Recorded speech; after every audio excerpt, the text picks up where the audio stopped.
Рамзан әти-әнисенең яраткан улы, 6 яшьлек малай үзен Тукай ролендә сынап карармын дип уйлап та карамаган.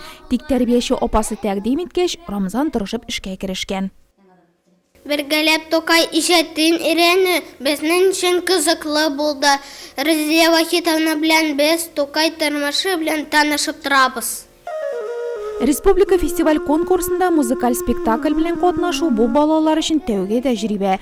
Теманы да катлаулыны сайлаганнар. Аның каравы, Сандугачтай моңлы Тукай телен сәхнәләштерү күп кенә кызыклы мизгелләр белән истә калган.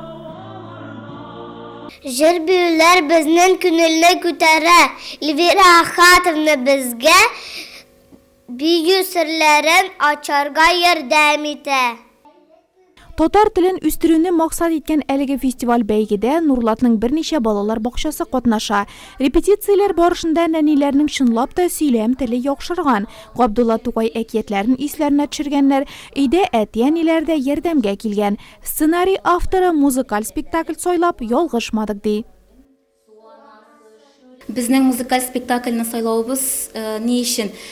Чөнки музыкаль спектакль вакытында без шигырьләрне алдык, Габдулла Тукайның үзенең язган шигырьләрен, шулай ук шул шигырьләргә башкарылган җырларны алдык. Без инде Габдулла Тукайның 130 еллыгы белән бәйләп, аның турында материал җиңел кабул ителер өчен, ата-аналарга кызык булсын өчен, балаларның үзләренә дә үзләштерер өчен кызык булсын өчен бу музыкаль спектакльне алырга булдык. Чөнки музыкаль спектакль бит ул үз эченә алган шигырьләрне дә, биюләрне дә, һәм шулай ук җырларны да үз эченә алып тора. Безнеңчә спектакль уңышлы килеп чыкты. Конкурста берәр урын алырбыз дип ышанып калабыз.